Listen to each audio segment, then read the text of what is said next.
this. So the first win was extremely gratifying. It was neat to see the smiles on the faces of all the guys that have put in the time, effort, energy, blood, sweat, and tears to get to this point. And so it was extremely gratifying. Tom, when you look at Greg Ward, kept that under wraps, and for him to come out and do that, can you kind of assess his opening night and what you saw, what you liked? Yeah, a little bit erratic in the throw game. Made some beautiful throws, but also missed some open receivers. So we've got to go back. He's like a lot of really good athletes that are playing quarterback.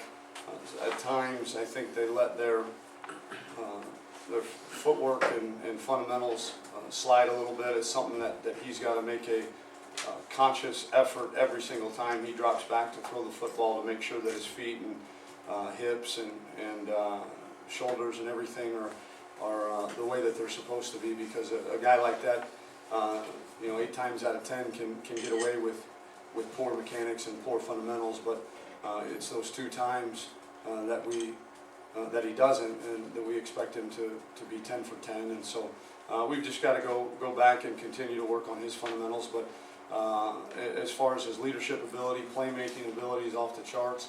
The kids feed off of his energy. There's no doubt about that. I thought he could have done a better job at times when the offense got a little stagnant.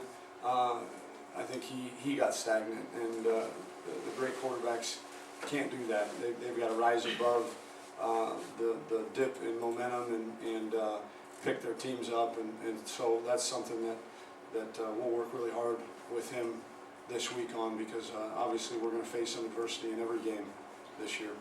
Ben, this is the first game of the season. Every situation is a teaching and learning moment.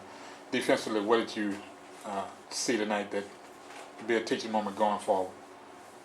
The 3 gigantic plays in the throw game that had it not been for those 3 plays, and I hate when coaches say that, if it weren't for those 3 plays, then we would have only given up so and so many yards and all that stuff, and that is true. So for however many snaps they had, 59 snaps, I thought we played with fanatical effort on probably about 53 to 54 of those snaps, but the 4 or 5 that we didn't cost us really big, and we've got to do a good job of putting them in a situation where even if a guy, if we have something go wrong, it doesn't turn into a 60-70 yard play. And but aside from that, I thought they played lights out in the run game. I think we held them to whatever it was, 42 yards rushing or something like that. 29 yards rushing, and so. They played their butts off, but we've got to obviously eliminate those 4 or 5 just mental lapses that cost us those giant plays. On those last, I think 2 of the 3 that they were with when you had your regular lineup. Was it a matter of somebody not coming over, or was it because it looked like both of them were busted assignments. You've thought about this moment obviously for years and maybe dreamed about it. Did today go like you wanted? Not just the game, but all day today? Leading up to it, absolutely. It actually went better than I thought, because we introduced a lot of new things in terms of our game day expectations and what we do as far as the different meetings and walkthroughs and meals that we have at the hotel. Everything was new for these guys, and there's no way to simulate that. You can have a mock game, you can have a mock pre-game, but you never have a mock day at the hotel, and so I thought we were going to have to do a lot more poking and prodding to get what we wanted, but they were locked in, focused, and paid a great amount of attention to detail. Coach, were you impressed with the atmosphere with the fans and Oh, excitement? it was fantastic. I thought the student section heeded our call for them to be there. I thought the deal that we did with them, the cage sway, as we're calling it now, was fantastic for the first time, and that'll only get better as the students kind of learn what to do and how to do it and the words to the song. But it was really, really neat to see them in their seats early, packed into that student section, and a tribute to them. Not only were they listening, but I think they felt a little bit of a calling to know that, or to at least hold up their end of the bargain in terms of coming and supporting their team. John, you said earlier in the week that you wanted to not make the mistake that some of your mentors had made, where you could soak up the moment, you get a chance to really feel the first time. Do you feel like you were able to do that? I did. I did. I saw the guys running out there with the flags, and after we scored a touchdown, we had their offense backed up. I got to go, I kind of went out on the field a little bit and tried to pump up our student section to make it loud for them. I gave a quick wave to my wife up in her little area up in the stands. So I give myself probably a B plus on that. There were some times when, especially the last penalty on the kickoff return, I might have said a few choice words to our staff as to what I thought of us committing another bleeping penalty. But for the most part, I did enjoy it. And what's not to enjoy?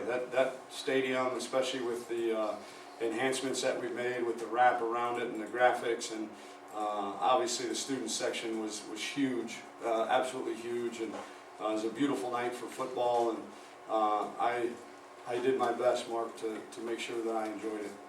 Tom, earlier in the week you didn't seem too optimistic about Kyle Postma getting much more. Holy cow! Yeah. Yeah, I wasn't. I thought, to be honest with you, Joseph, I thought, we would probably, he wouldn't be even close to being game ready until, next week, but he took to it like a fish to water, and just kept getting better every week in practice. And we as a staff kind of met on Thursday and again Friday morning and said, I think this kid's ready to play, and we were right, and he proved us right. He's a guy that is a welcome addition to that room that very sorely needs it. And Tyreek at the end there, so you come out of this a little, I know it's one game and just one sampling, but a little bit more. He can run, huh? Yeah. So Yeah. does it look a little bit better than maybe you thought there once you got him in the game? Yeah. The Tyreek's issue has never been the ability. It's been, when he went in, we literally had to tell him what to do every time he was in. So he's got to cram. This week he's got to study. He's got to come in and do extra work with the veterans in that room, the DeMarcus Ayers and Chance Allens and Steve Dunbars and Greg Wards, and with his position coach, and he's got to be more trustworthy on an every down scenario, because he's certainly got the ability. But yes, Joseph, what he showed in the few plays that he was out there was that he's definitely capable of it. Coach, you mentioned earlier kind of the 3 plays y'all gave up defensively, but it seemed like coming into the second half, they had a lot of energy, a lot of juice. The defense did, the interception and third down stops. Just thoughts on their energy. They came off the field, and guys on the sideline are excited. Is that something that obviously you like to see, and just your thoughts on that in general? Yeah, I mean, the key to great defense, really, at the end of the day, is swarming to the football, playing with a fanatical effort, and very, very good tackling.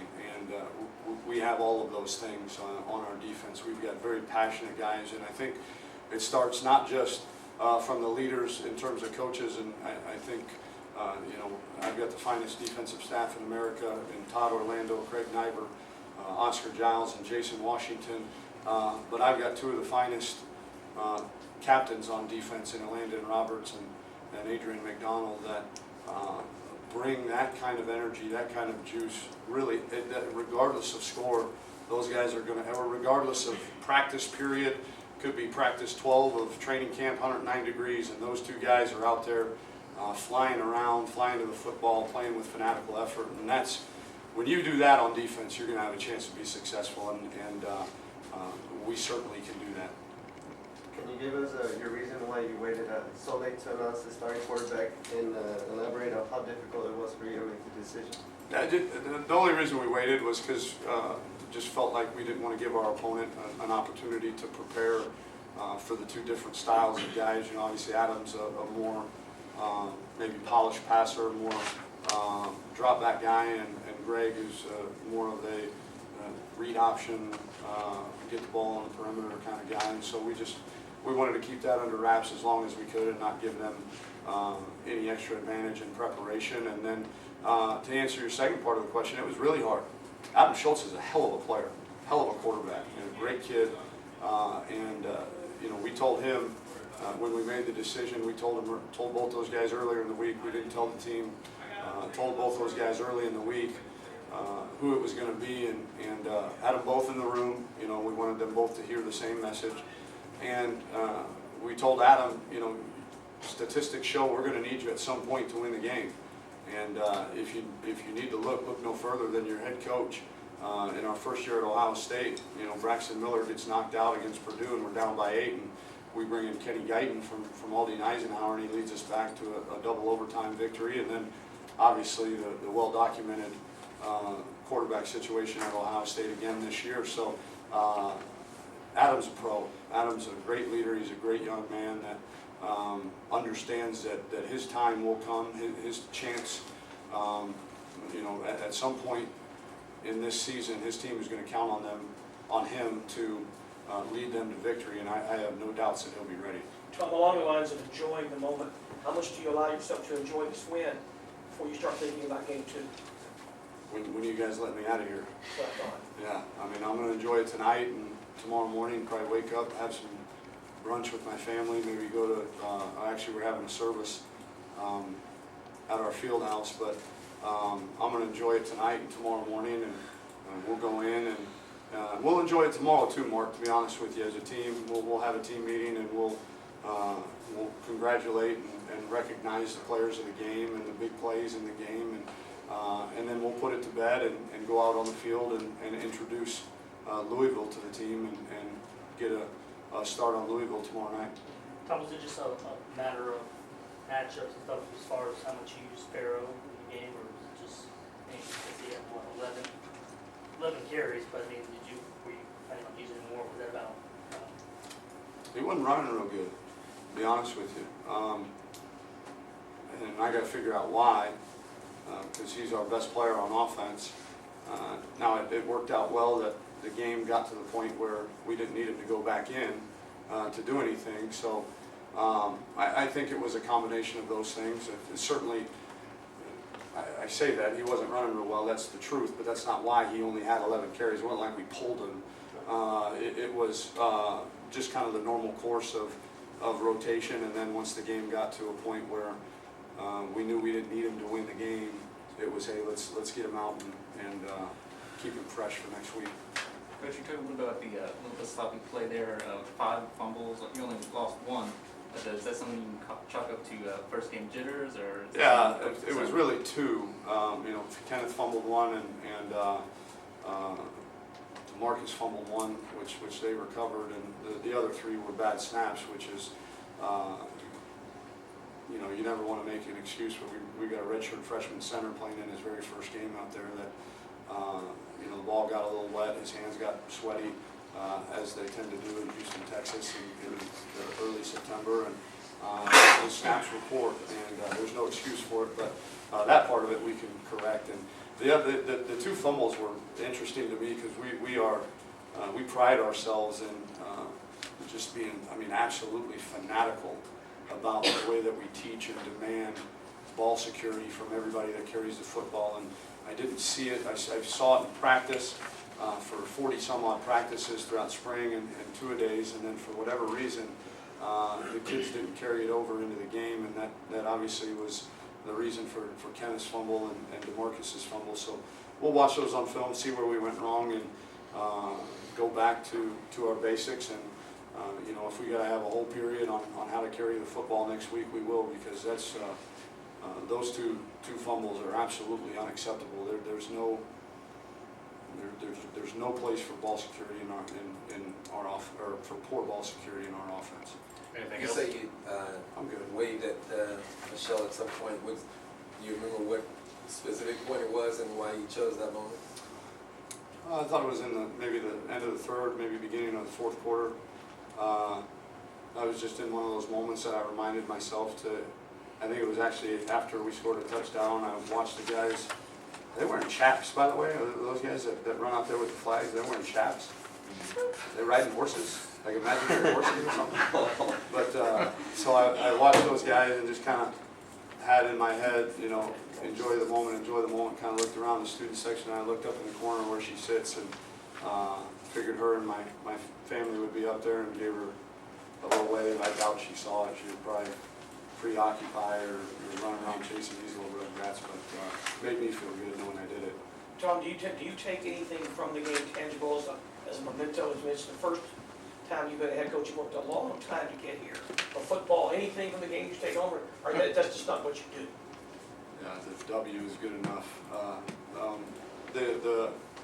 The team was nice enough. They actually planned ahead of time, I guess. I don't know, but the captains presented me with a game ball inside the locker room. They did.